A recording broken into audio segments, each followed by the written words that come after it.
Hello and welcome to Unacademy IAS English, a one-stop destination for the English medium civil services aspirants. A very good morning and welcome to the daily Hindu news analysis. So let's begin today's discussion by first looking at the topics that we are going to discuss.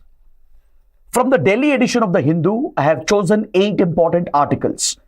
Some of them are relevant for both prelims and mains, and few articles are important only for the prelims exam. So let's cover all these articles comprehensively so that you don't have to go back and read the newspaper again. If you guys are benefiting from this session, do let us know in the comments and don't forget to press the like button and subscribe to our channel.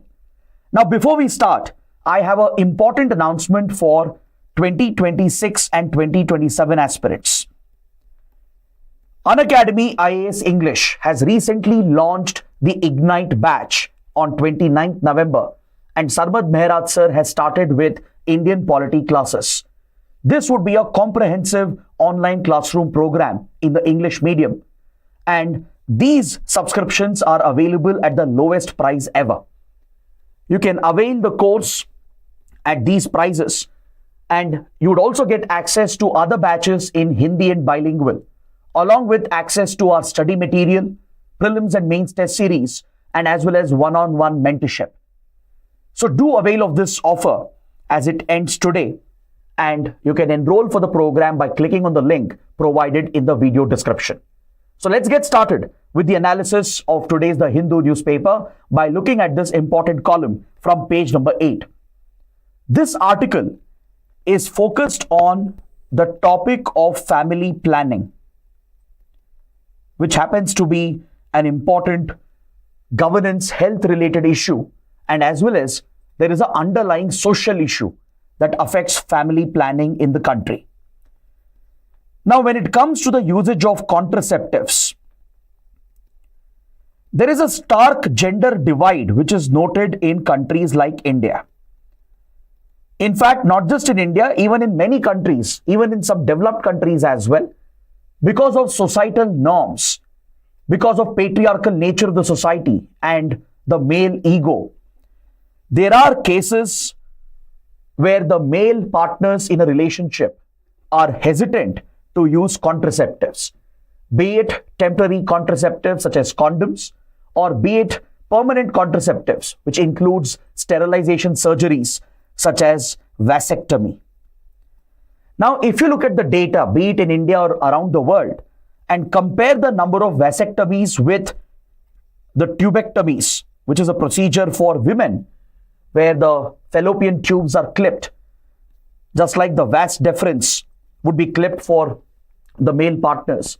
If you look at the data, there is a stark difference that comes up, highlighting the gender divide and how women are forced in a way to bear the entire burden of sterilization and permanent contraceptives.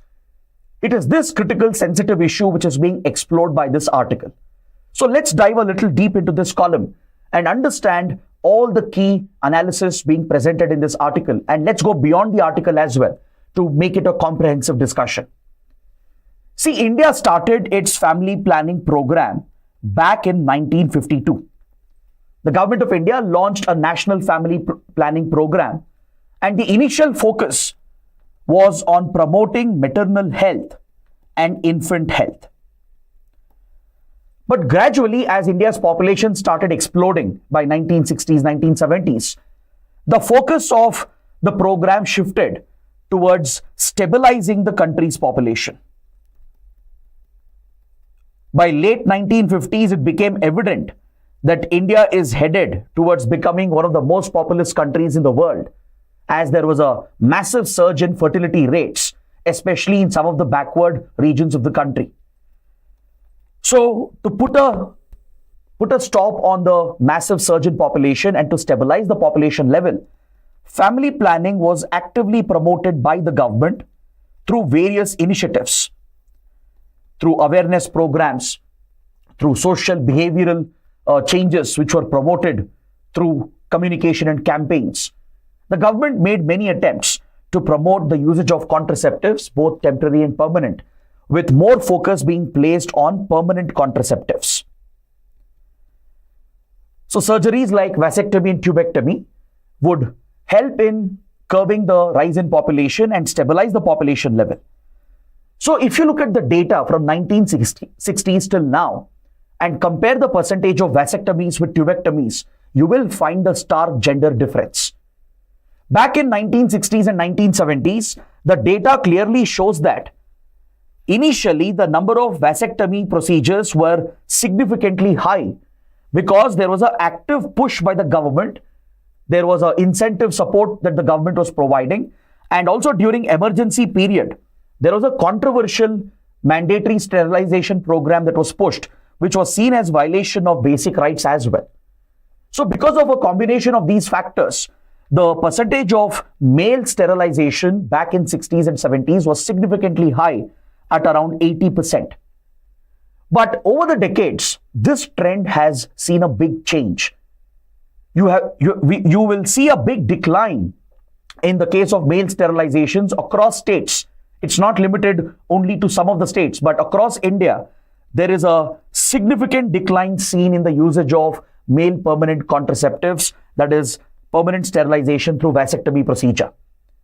Today, the number has stagnated at 0.3%, according to data from National Family Health Survey.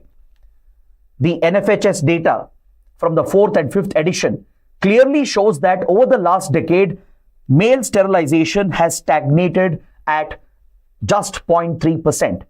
Now, if you compare this with female sterilization, which has gone up significantly, you will understand the gender divide. Look at the difference here. In recent years, female sterilization has gone up to 37.9%, whereas male sterilization has stagnated at 0.3%. This stark divide is a result of the gender divide in the society, the patriarchal nature of the society, the stigma associated with procedures like vasectomy, and also the myths and misconceptions that are present in the society. So to address this problem, the government has to focus on a proactive intervention. It's not just about providing the required healthcare facilities or launching these healthcare programs to promote such simple surgeries, but it's also about pushing for social behavioral changes and attitudinal changes. There is a need to counter the myths, the misconceptions associated with vasectomy. Now, if you look at the National Health Policy of 2017, under Section 4.8, the government has set itself a target of pushing male sterilizations to at least 30%. Now, if you look at the current numbers, it is nowhere near the target. Male sterilization has stagnated at 0.3%, which is many times lower than the target of 30% that was laid down under the National Health Policy of 2017. So now the question is, how do we tackle this challenge? Now think like an administrator as a future civil servant.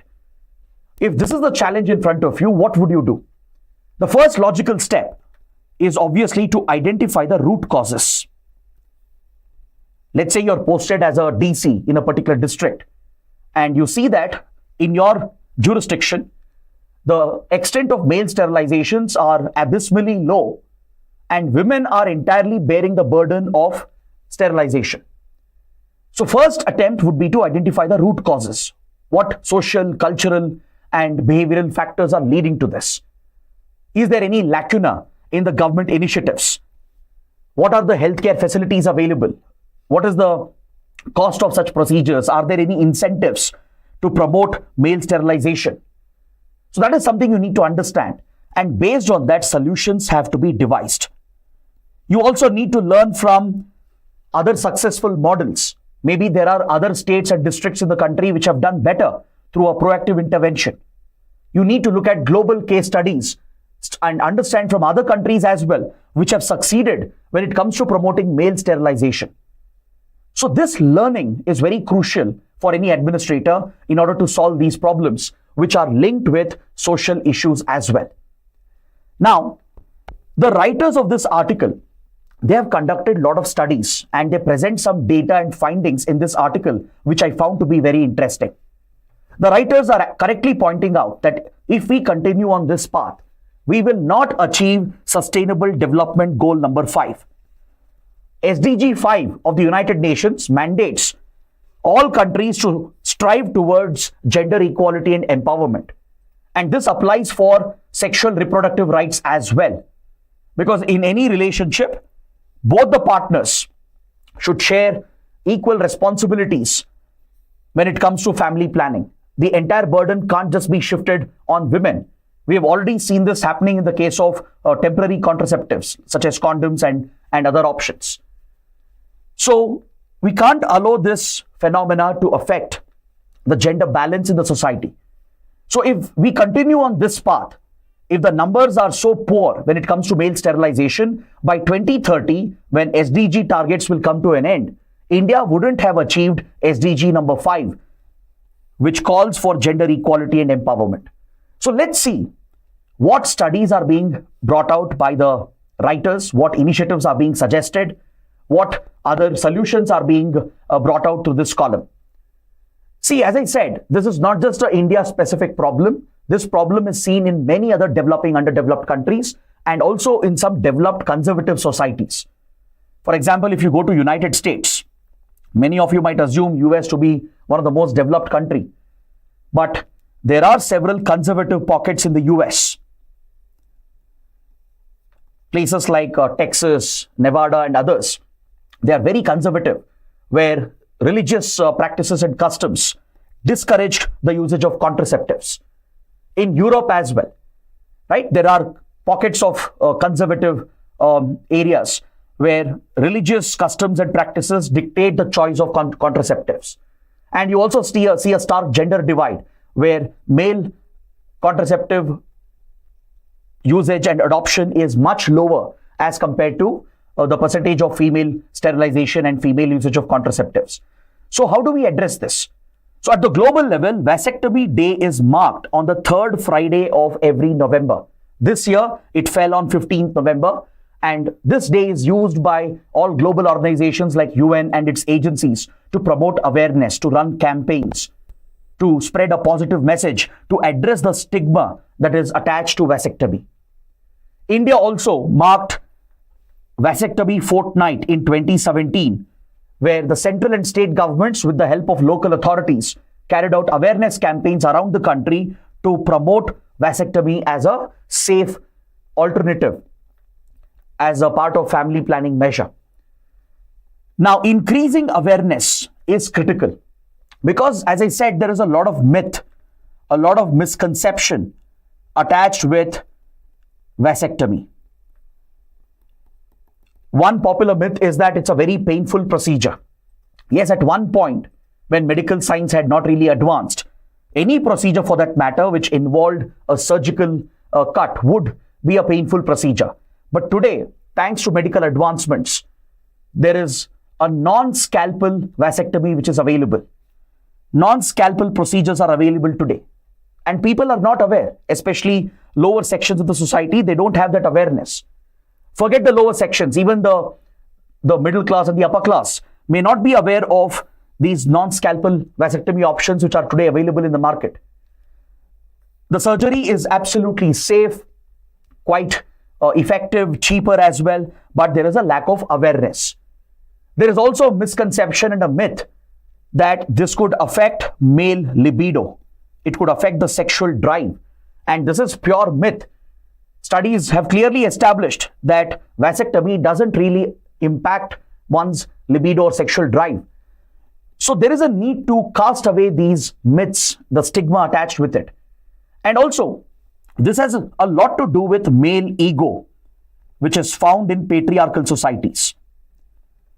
In a society when women are treated as inferior, when women are subjugated under male domination, which happens to be a norm in several orthodox societies, at a societal level and even at the level of a family, generally, the male ego comes in the way of adopting such contraceptive sterilization methods.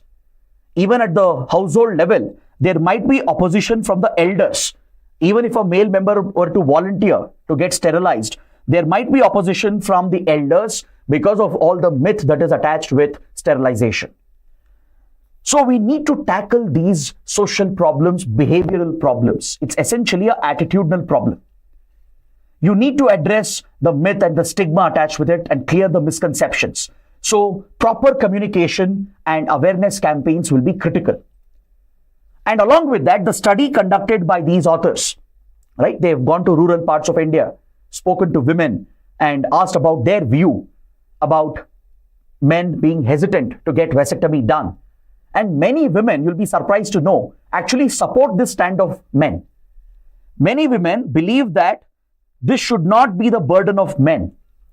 Women are conditioned in an orthodox male-dominated society that childbearing and anything to do with family planning is the responsibility of the women and men have nothing to do with it. And also, women are not aware that there is a conditional cash compensation which is provided by the government. There is an incentive that the government provides, a cash incentive based on certain eligibility criteria. Those who undergo vasectomy are eligible for a conditional cash transfer as a financial incentive to encourage vasectomy, because this will help compensate for the loss of daily wages. Because think of a manual worker, a daily wage worker. If this person were to undergo a sterilization procedure, he might end up losing 2 to 3 days of work, meaning he may not be able to meet the ends of his family. He'll not be able to take care of his family and earn the daily wages which are critical for his family. So this might become a deterrent. It might prevent men from abandoning work and going for a sterilization procedure. So the government has provided a cash incentive for this to compensate for the wage loss. And men are not aware of it, and even women are not aware of it. They feel that if men are forced to undergo sterilization, it becomes a burden on them. This again speaks volumes about the social conditioning of women, where women are pushed by the society, by families to believe that anything to do with reproduction and family planning is the entire burden of women and not men. So this is something that needs to be addressed. Illiteracy is at the root cause of this social issue, along with male ego seen in patriarchal male-dominated societies. There's a lot of myth and misconception, as I spoke about. So we need to tackle these problems. So communication awareness is one part of the solution. Providing incentives, such as cash incentives, is another solution. And also promoting this in education, right from the very young age, from the schooling days itself, to ensure that in the society, vasectomy is seen as a normal practice. Right? It's not something which should be looked down upon. There need not be any stigma attached with it. But unfortunately, there is. So there are different solutions available. Now, the writers also look at the healthcare infrastructure. They have studied whether the right healthcare facilities are available to perform this simple procedure. And shockingly, across India, especially in rural parts of India, the infrastructure and the facilities is lacking. So this is also another problem. The unavailability of the required facilities, skilled workers. In fact, many community health workers, they themselves are not aware of non-scalpel vasectomies. So how will they even advise their patients? How will they dispel the myth that the procedure is extremely painful? If they don't know about non-scalpel vasectomy, if they are not aware of the new advances in medical science, how will they even suggest this to their patients? So there is a lacuna present in the healthcare system itself, especially in public healthcare. So these are the challenges which need to be tackled. So as a solution, you should consider providing sensitization right from the school days, promoting literacy, encouraging awareness about sexual reproductive health at the school level is very, very critical, because this conditioning, where responsible peer group discussion can be promoted, where teachers can spread this awareness to the students starting from a young age, this will shape everyone, both the male and female members, to accept this as a norm, to accept the shared responsibility of family planning. And this will go a long way in reducing the burden on women eventually. So spreading that awareness at the school level is important to address the social behavioral challenges. And also, whatever government schemes are present, the government initiatives on family planning, the cash incentives which are available, the health facilities which are created for this should be promoted. You need to leverage mass media, social media, conduct campaigns at the village level, conduct special camps, provide free surgeries and procedures as well through a government initiative. And this is also very important. So there are many successful examples around the world. If you look at countries like South Korea has seen the highest acceptance of male sterilization compared to any other country. The reason is very simple. South Korea is a very progressive society, at least as far as gender equality is concerned. So men do not hesitate to undergo vasectomy, and they shoulder that joint responsibility of family planning. This has been a key factor in South Korea, which has led to the highest acceptance of male vasectomy. Even Bhutan has seen a lot of success. So Bhutan adopted a strategy where it spread awareness and it provided the required health facilities and also made it socially acceptable. It built social acceptance by dispelling the myths and misconceptions through a well-planned awareness campaign. So it was only through active government intervention that Bhutan could promote the acceptance of vasectomy. Brazil is another success story from where India can learn from. Because you might say Bhutan is a small country, so that example is not relevant for India. You might say South Korea is much more advanced and developed compared to India, so it's not a right example. So Brazil would be a perfect example. As a large populous country, a developing economy just like India, Brazil faces similar challenges. So Brazil has increased the uptake significantly by conducting awareness campaigns through mass media. For 20-30 years, Brazil has been running these very popular campaigns through radio, newspaper, and television, and even the internet media platforms. And as a result, it has seen a significant jump in the acceptance of male sterilization. So there are successful models around the world that can be followed and implemented in India after we customize it to the Indian context, to the local context. So this is exactly what the government should be doing. Generate more public awareness, dispel all the myths, tackle the social, attitudinal, behavioral problems, provide incentives, provide the right healthcare infrastructure, train the healthcare professionals and workers so they are aware of the advances in medical science. And with all these steps, one should see an increase in the uptake of male sterilization as well. Now, this topic can come up as a question, either in GS1 under social issues or under GS2 under health and governance, or maybe even an essay topic related to family planning or the gender divide seen with regard to contraception. So please prepare for this topic. Look at the question. Despite measures, male sterilization remains abysmally low, indicating that women continue to bear virtually all of the burden with regard to permanent contraception. So it's a statement. The second part where the question lies is very interesting. As an administrator, meaning the question is putting you in the place of an administrator, how would you address the underlying social behavioral causes that leads to this situation?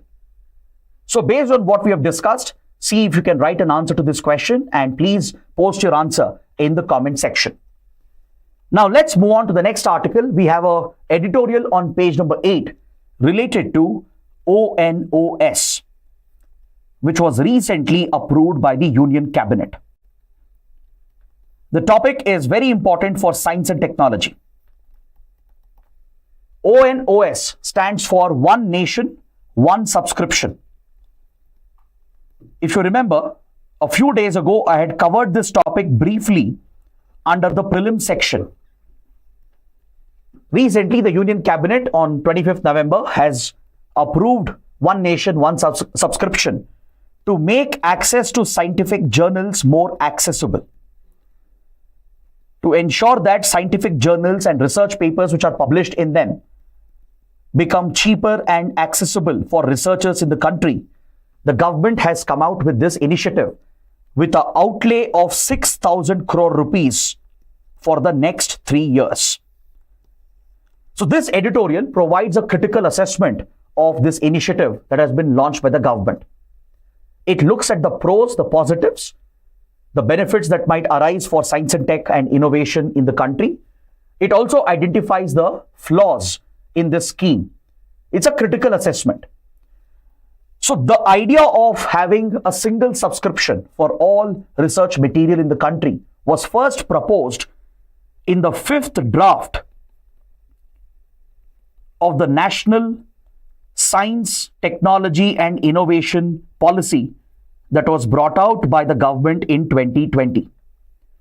4 years ago, the Ministry of Science and Technology, the concerned department, brought out the 5th draft of this policy titled National Science, Technology, Innovation Policy of 2020. This is where, for the first time, the ONOS proposal was brought up.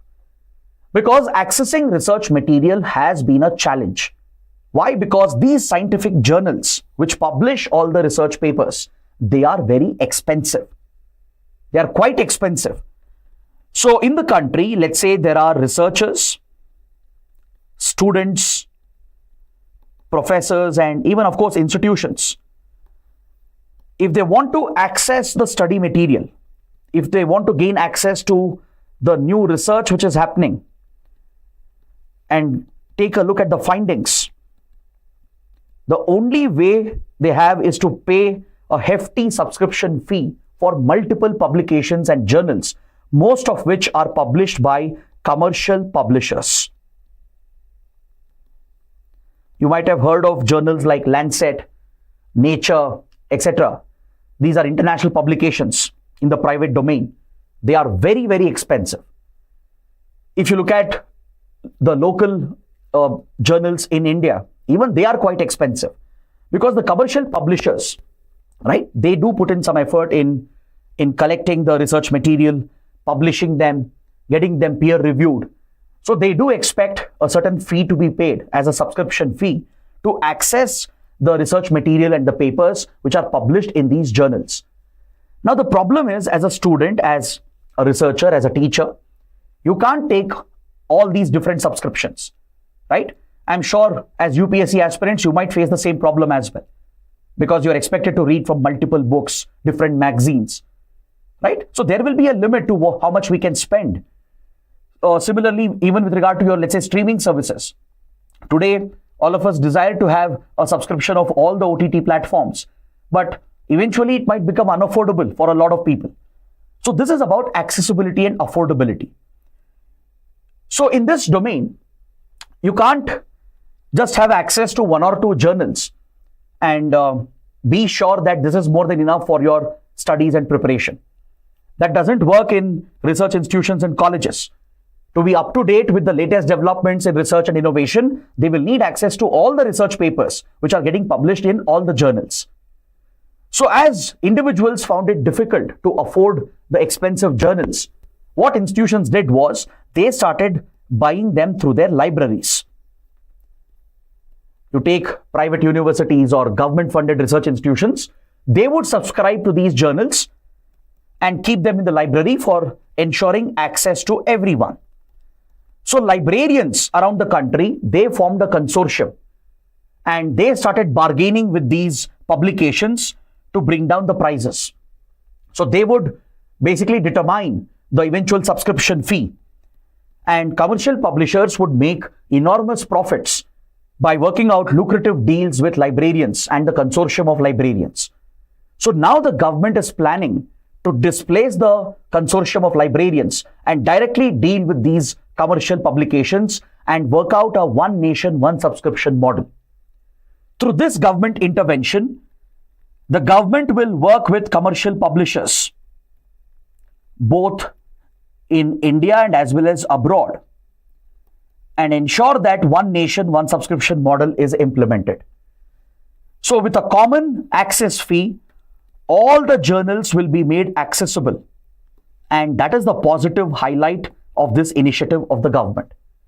This will make research material easier to access, more affordable for researchers and students and the academia in the country. It will be a big boost for scientific studies and research in the country, and it can boost innovation as well. But however, there is a downside to it. There are few drawbacks.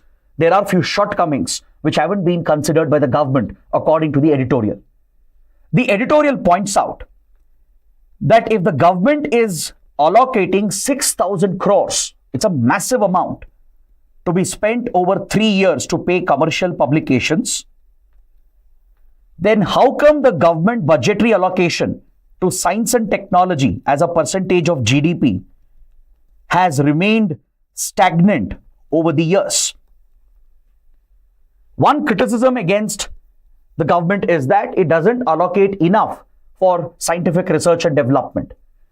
If you look at the investment in research and development and innovation as a percentage of GDP, it remains very low when compared to other developed economies and developing countries. India falls behind. And the budgetary allocation for science and tech and innovation as a percentage of GDP has remained stagnant for several years. But somehow the government has managed to find 6,000 crores to be allocated to pay commercial publications. So the editorial is of the view that this money could have been better spent in actually investing in research, in promoting innovation. It's also pointing out that since the government would be paying these commercial publications from abroad as well, we should have considered the influence we could have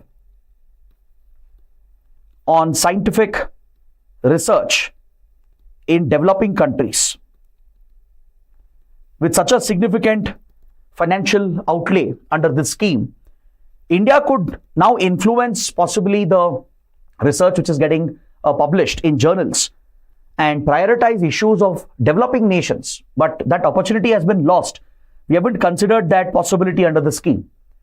And also, the writers are correctly pointing out today, the commercial publishers have come out with new subscription models. There is a new revenue model where the researcher will pay the company to get their paper published. Let's say a team of researchers have come out with a new scientific breakthrough. Previous model was they would urge the publishers to take a look and get it peer reviewed, and then they would publish it for free and charge a sum for the subscribers. That was the revenue model. Now there is a new model in the market, a gold subscription model, where the researchers who have carried out the research, they will pay the publisher to get published. So now that the publisher has already secured the revenue, they will make the material accessible for free to the other readers and subscribers. This is a new model which has already been prevalent in the market. So then the government's intervention might lose its value, because today researchers are willing to pay the publishers to publish their research paper in these popular scientific journals. And they are giving free access to some of these articles to other readers and subscribers. So maybe government should have considered this model, which would have been more effective in increasing access to scientific research papers. So like this, the editorial brings out some of the shortcomings. It points out that the scheme could have been better designed, better conceptualized, and maybe a part of the budgetary allocation could have been given to scientific research itself instead of spending so much on just paying commercial publications. But definitely there are positives as well. Researchers have always complained that the subscription fees are very high. Since they are forced to take multiple subscriptions, they end up paying a lot, which has affected accessibility and affordability, especially for students. So now, with government's intervention, these papers will become more easily accessible. But one last shortcoming being pointed out in the article is that this will be available only in publicly funded institutions.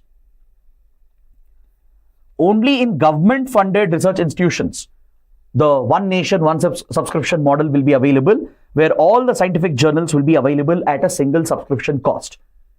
So, private institutions will continue with the current model, the market model which is there, striking their own deals with the commercial publications.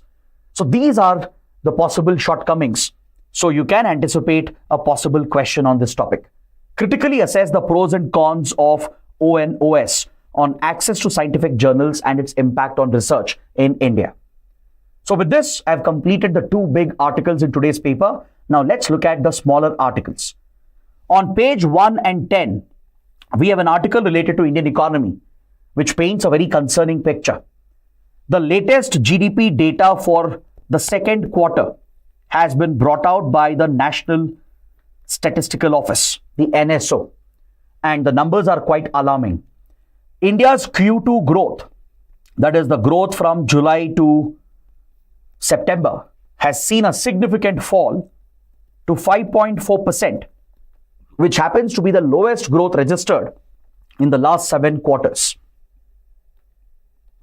So this is quite concerning because the estimates of RBI, even estimates from Ministry of Finance, was trying to paint a more optimistic picture.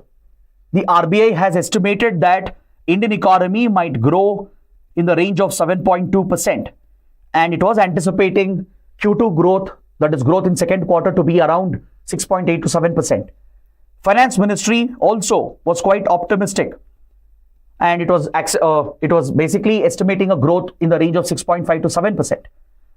But now the numbers have fallen much below the expectation, and 5.4% growth in the second quarter is concerning, because if you compare this with previous data from the last 2-3 years, there are few concerning factors which possibly indicates the falling demand in the Indian economy. Because the data clearly shows that the last time that we saw a significant slump in growth was in the second half of 22-23. In FY 22-23, in the second half, in Q3, Q4, we had seen a significant fall. And before that, in the second half of 2021, which was a continuing impact of the pandemic, we saw a significant slump. But now, the matter of concern is that the sectors which are registering lower growth, especially manufacturing and even the core industries, the 8 core industries, have seen a significant slowdown in the July to September season. If you look at other indicators like the PMI, Purchasing Managers Index, it also indicated that growth in manufacturing might see a decline, and as expected, the GDP number has gone down. So this could possibly be due to the reducing demand, particularly in urban areas, according to several experts. So maybe growth will pick up in Q3 and Q4, because generally that is the trend. As we enter the second half of a year, generally during festive season, during the Diwali Dasara season, which continues towards Christmas and New Year, this is generally seen as a good period for the economy, as there is a huge consumer demand, especially in the urban side of India, which gives a big boost for manufacturing and other sectors as well. But again, there are few downside risks present in the upcoming quarters as well. So the current data from manufacturing shows a slight improvement, but in Q2, there was a decline in manufacturing. Key sectors like mining, quarrying, and other key industries saw a significant decline in their overall production and revenue. Even corporate profitability has been hit significantly. If you look at the recent earnings data brought out by some of the biggest companies and conglomerates in the country, they have all taken a significant hit in Q2, and the numbers are clearly indicating that. But one positive point is that in October, the growth in core industries has picked up. For the month of October, the core industry growth in the core sector has picked up again, and this might be a positive sign for Q3 and Q4. But however, there are positive signs for agriculture and services, because in agriculture and services sector, the growth has not only sustained, but it has actually started increasing. Even in Q2, there has been a positive sign with regard to agriculture and services, but the concern remains with manufacturing and other core industries. So that is one assessment we take away from this report, and it paints a picture about the current state of the Indian economy. Of course, global factors are also at play. The ongoing conflicts, the global recessionary fears, the American monetary policy, right? They all have an impact on the Indian economy and the macroeconomic factors. And also Trump's conservative policy, which might kick into effect next year, be it a trade war, the increase in tariffs. This could also have a possible negative impact in the coming quarters. So that is something we should be familiar with. Now let's look at the next article. On page 4, we have a small article related to Maoism. and the policy of the state, that is the government in general, to deal with Maoism and achieve conflict resolution. There is an important takeaway from this article. According to the article, the government of Chhattisgarh is providing 15,000 houses to those Maoists who have surrendered.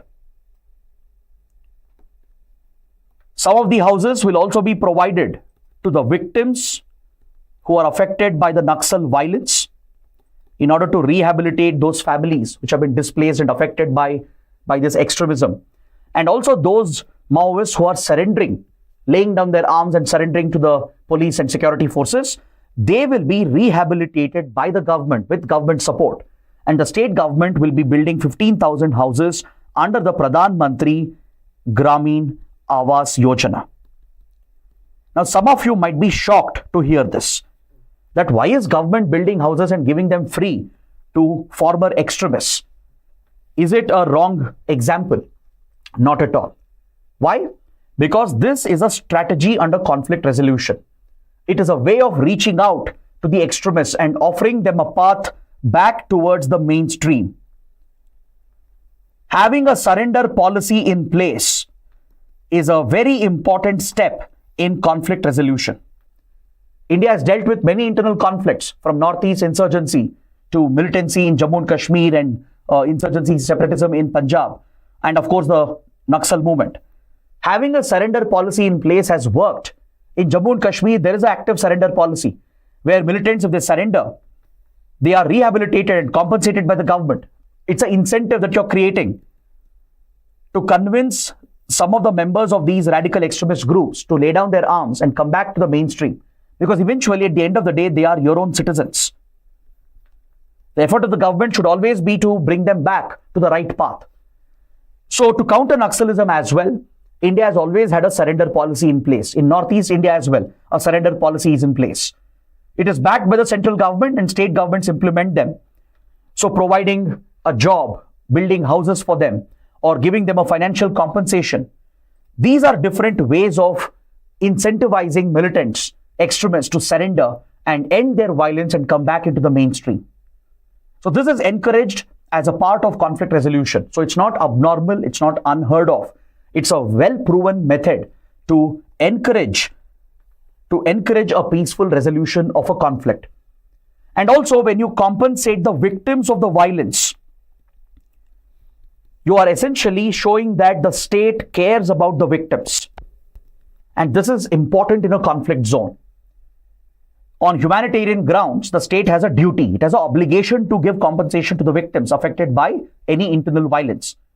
And it's part of a strategy to counter insurgency, to counter terrorism, because this can create a positive image and build local support for security forces and the government.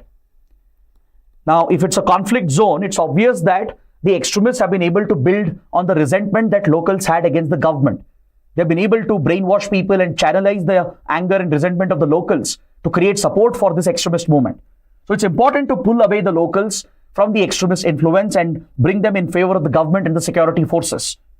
So one way to change the perception is to show that the government cares about these families which have been displaced, which have been affected.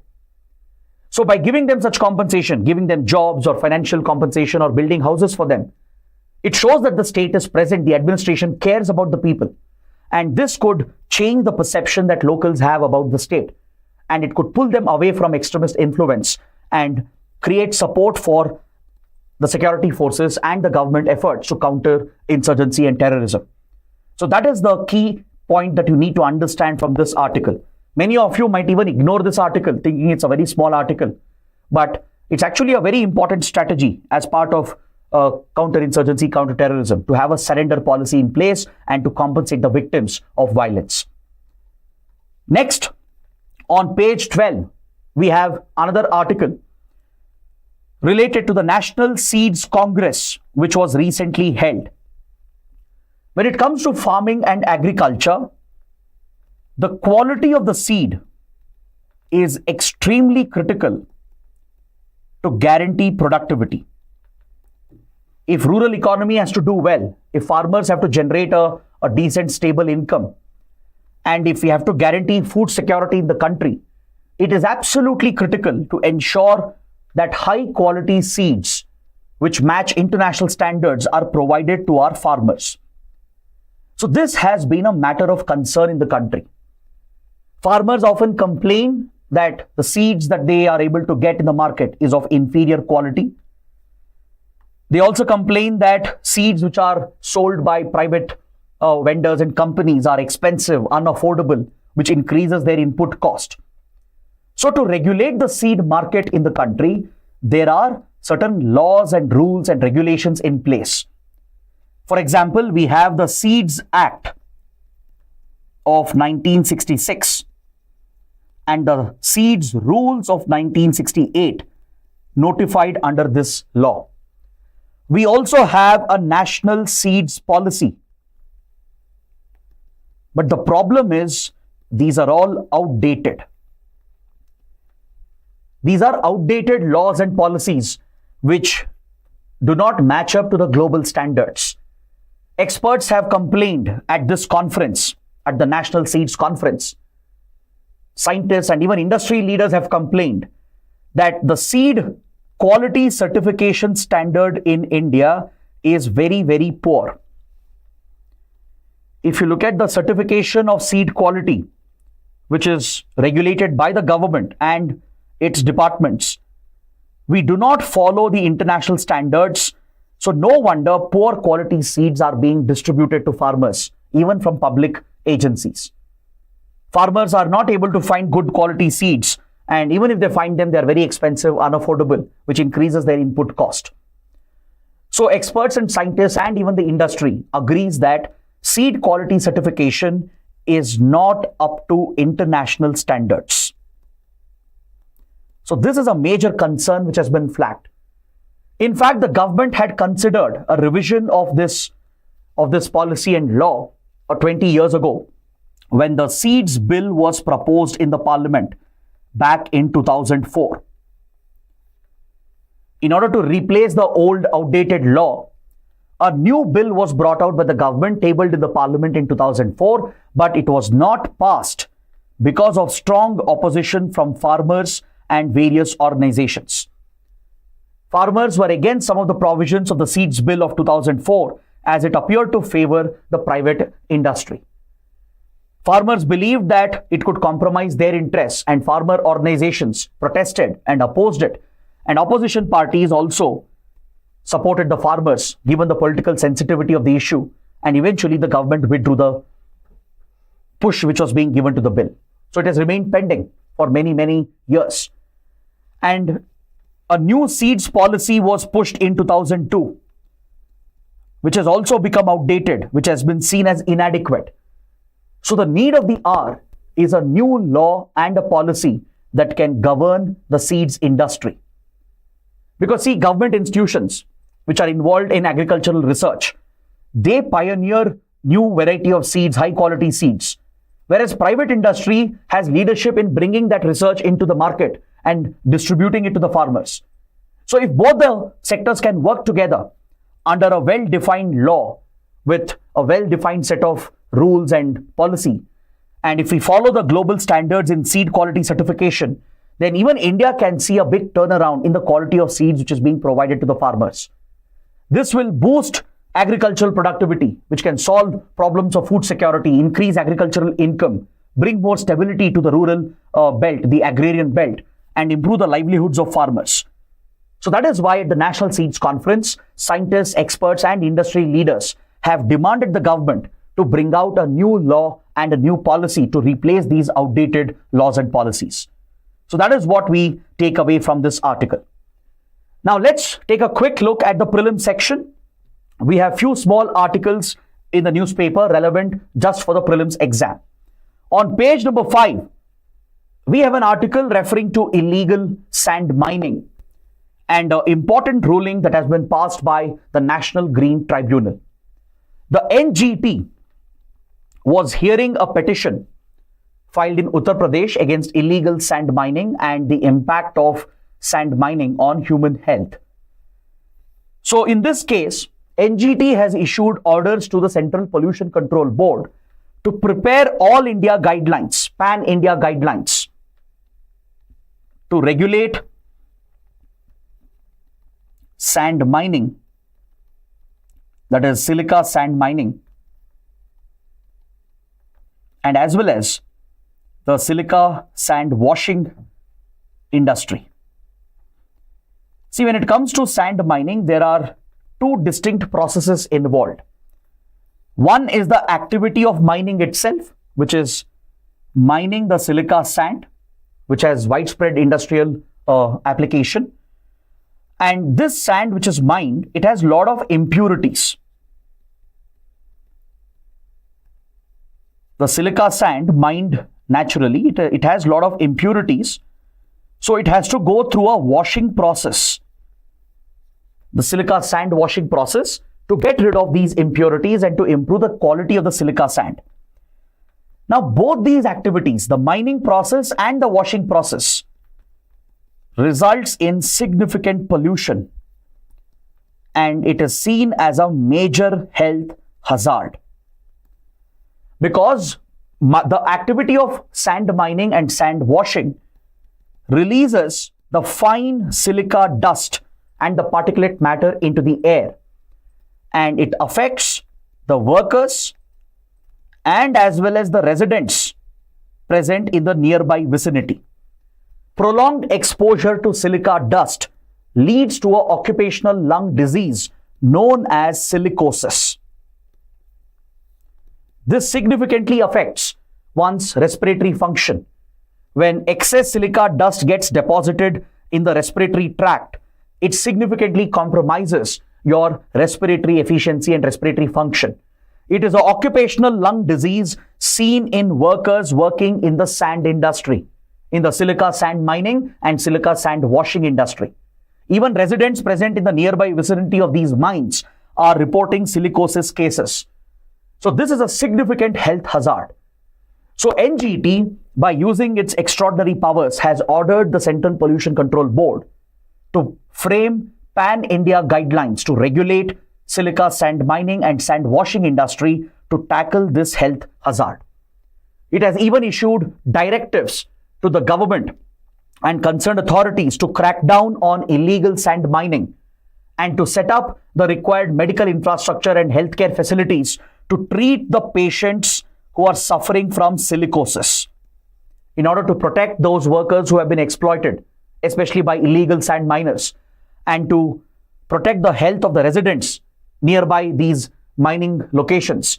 The NGT has ordered the authorities in the government to provide the required healthcare support and medical facilities to handle the cases of silicosis, which is rising across India, especially in Uttar Pradesh. Now, this is an opportunity to understand some important facts about the NGT, the National Green Tribunal. You might get a prelims question. In fact, UPSC has already asked one or two questions in prelims in previous years, but I still expect a possible repeat question. UPSC is known to repeat certain topics, and NGT is always in the news. So let's use this opportunity to go beyond the article and learn about NGT and cover some important facts. This specialized tribunal was established in 2010 through the NGT Act. As a tribunal, it functions as a specialized body, a quasi-judicial body, and it specializes in environment-related cases. See, as you know, India's judicial system is already overburdened with pending cases. Right? There's a huge backlog of cases. And as we opened up our economy in the 1990s through LPG reforms, and as economic activities increased, it obviously had a detrimental impact on forests and our environment, and increased the instances of pollution and related health disasters. So several environment-related cases started coming up at courts. Cases related to pollution, cases related to encroachment of forest land, and cases claiming compensation, where victims affected by pollution were claiming compensation by the polluters. So the burden on the judiciary kept on piling up. These cases were not getting resolved quickly. In many cases, this was hampering the economy as well, because several projects couldn't go ahead without resolution of some of these cases. And more importantly, the people, locals especially, the tribals and farmers, they were getting affected, and there was no way for them to get their grievances redressed. So to bring that speediness and effectiveness to resolve environment-related litigations, a specialized tribunal became necessary. And also, matters related to environment and forest might require certain expertise. It might require certain professional expertise as well, which the judiciary might not have. A regular judge at lower courts or high court or even Supreme Court, they may not have that professional expertise in environmental matters.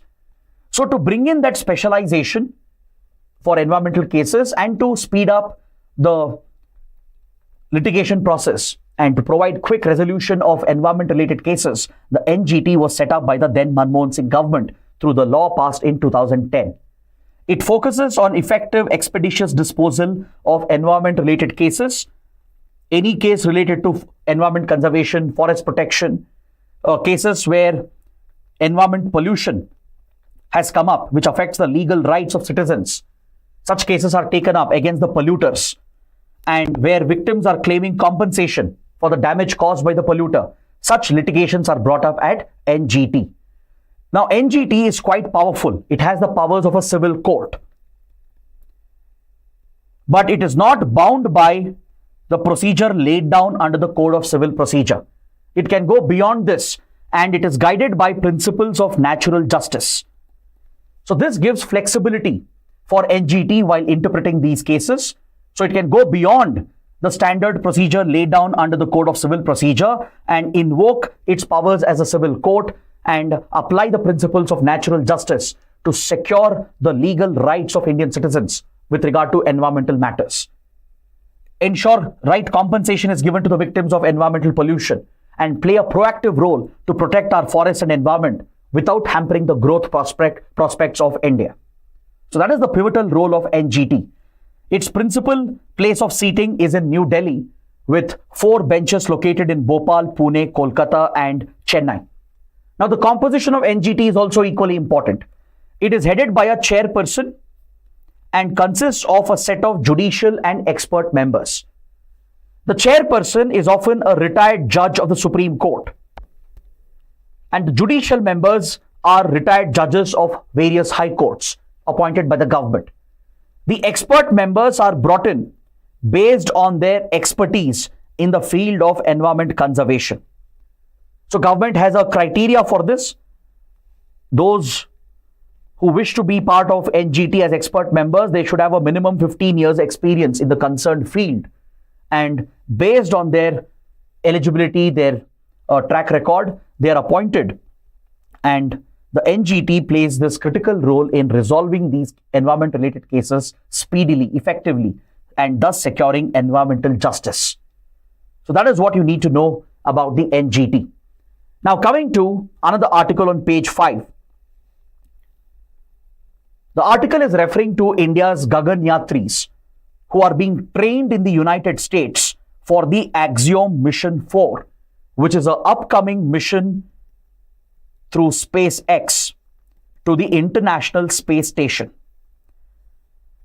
I'm sure you know that as part of India's Gaganyaan program, which is India's first human spaceflight program, ISRO has already chosen the initial batch of astronauts, or as we call them, Gaganyatris, by working with the Indian Air Force. So the first batch of Gaganyatris who are likely to be part of the upcoming Gaganyaan mission, they've already undergone rigorous astronaut training in Russia with the assistance of Roscosmos, which is the Russian space agency, which works closely with India's ISRO. Now, out of these Gaganyatris, 2 of them were recently chosen to be part of a mission to the International Space Station in collaboration with NASA. Last year, when PM Modi visited the US, India signed the Artemis Accords, which brings India on board with US and many other countries, the like-minded allies of US, which are working towards reviving the lunar exploration program. Under Artemis Accords, the goal is to send back astronauts to the moon, set up lunar bases, and even consider lunar exploration. This also includes further collaboration in the field of international space research. So India, US have bilateral space agreements as well, where NASA, ISRO have jointly agreed to collaborate in sending astronauts to the ISS. And a couple of Indian astronauts from the Gaganyaan mission have been chosen for the upcoming Axiom Mission 4, which will be led by SpaceX, the Elon Musk owned private space company. Right now, SpaceX is the one which is serving the ISS to send and bring back astronauts, to send supplies and resupplies to the astronauts on board, which is working for NASA. So, 2 astronauts were chosen, that is Subhanshu Shukla and Prashant Balakrishnan Nair. So, these 2 Indian Gaganyatris have been chosen for the upcoming Axiom Mission 4. And very soon, they are going to become the 2nd and 3rd Indian astronaut in space. So can you let me know who was the first Indian astronaut to reach space? When and in which mission? So this is the update. In the upcoming Axiom Mission 4 of SpaceX, in collaboration with NASA, ISRO is going to send 2 of its astronauts, and they have completed their initial training in the US. They have been sent to the US for further training to be prepared for the ISS mission, the Axiom Mission 4. They have completed their initial phases of training, and they're all set very soon to be launched to the International Space Station. So do let me know who was the first Indian astronaut in space. Now coming to the last article on page 14, the International Atomic Energy Agency has warned that Iran is accelerating its nuclear enrichment program. Iran has been at the center of a controversy over its illegal nuclear weapons program. This has been targeted by the Western countries, especially US and its ally Israel. The peace deal between them has broken apart. US has been imposing these crippling sanctions on Iran, and the tensions remain high between them. So now Iran has started violating the terms of the nuclear deal, which was signed in 2015, the Joint Comprehensive Plan of Action. It has started violating the terms of the deal deliberately, as US has quit the deal, and it has imposed these sanctions on Iran. And now it has been enriching uranium. IAEA inspections have confirmed this as well. Recently, the IAEA chief visited the country, and he has warned the European countries such as Britain and France, which were part of the deal, that Iran is now accelerating its centrifuge program to increase enrichment level to weapons-grade uranium. So this is a very concerning development which could upset the balance in West Asia. So in this context, from a prelims perspective, one should be familiar with the nuclear sites in Iran, because the article here is mentioning 2 nuclear sites, Fordo and Natanz. So I want to share a map. I want to go beyond the article and make you familiar with different places in Iran where key nuclear facilities are located. There could be a possible map-based question, because recently, during Israel-Iran tensions, Israel allegedly was looking to target some of the nuclear sites in Iran. That was in the news. And now Iran has started accelerating its nuclear enrichment, which has been confirmed by IAEA experts. So possibly there could be a question. So this is where Fordo is located, also spelled as Fordo. It's an underground nuclear facility built into a mountain cave. So it has been fortified to protect the nuclear facility against any possible American or Israeli airstrike. Natanz is a major enrichment center where nuclear centrifuges are present. The other important nuclear sites include Isfahan, Arak, and Bushehr. Some of these nuclear centrifuge sites, especially the ones in Natanz, they were targeted by the Stuxnet computer worm some years ago by US and Israel as part of their covert program to disrupt and derail Iran's nuclear program. This was part of their cyber warfare strategy, where they developed a cyber weapon, a computer worm known as Stuxnet, infiltrated these Iranian nuclear computers that controlled the nuclear centrifuges, and they spun the centrifuges out of control, leading to physical destruction of some of the centrifuges at Natanz. So because of all these developments, one should be familiar with these places where key Iranian nuclear facilities are located. So this completes my discussion for today. I hope you guys have liked the session, understood everything. And to get this PDF, please join my Telegram channel, scan the QR code, and I shall share the PDF very soon after the session ends. Also join our official Telegram channel. The link is available in the description, because after the session, we'll conduct a daily quiz on these topics. So that is it for today. Thanks for watching. We'll see you tomorrow. Take care. Have a good day.